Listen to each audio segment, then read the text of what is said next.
Le congrès de Versailles est toujours un peu solennel, mais cette fois il n'y avait aucun suspense. Les députés et les sénateurs étaient réunis pour entériner la modification de la Constitution nécessaire à la ratification du traité d'Amsterdam, un vote sans surprise, ce qui n'a pas empêché les eurosceptiques de donner de la voix et de manifester. Michel Lemerle.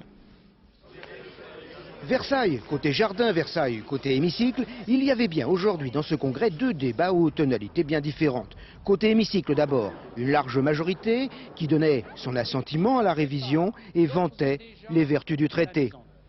Cette révision constitutionnelle permettra l'affirmation d'une Europe plus forte, plus sociale, et de donner à ses citoyens la perspective d'un continent véritablement organisé autour des valeurs de liberté et de solidarité qui fondent la construction européenne.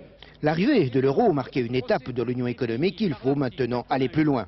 Tout le monde ressent qu'on a besoin d'un pas de plus déterminant. C'est la construction d'une Europe politique. Amsterdam, c'est un pas vers cette Europe politique-là. On avait le sentiment d'un choix davantage guidé par la raison que par l'enthousiasme, mais même le RPR démentait. Nous votons avec enthousiasme.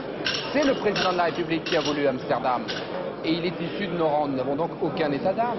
Et puis, côté jardin, un débat plus animé et plus agressif, avec cette scène symbolique de Philippe Séguin croisant Charles Pasqua sans même échanger un regard. Argumentation assez voisine pour tous les opposants, la critique des abandons de souveraineté et la revendication d'un référendum. On ne peut pas abandonner la moindre souveraineté du pays, du peuple, sans qu'il y ait une consultation du peuple. Voilà mon vote. Contre l'abdication des libertés publiques du peuple français. Aux marches du palais, un millier de manifestants venus souvent du Front National huaient à leur arrivée les congressistes.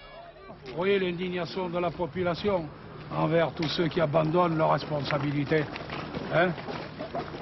Pour l'adoption. 758 voix contre 111, la ratification du traité d'Amsterdam est en marche. Le débat, lui, n'est pas clos et ne risque pas de s'apaiser avant les élections européennes.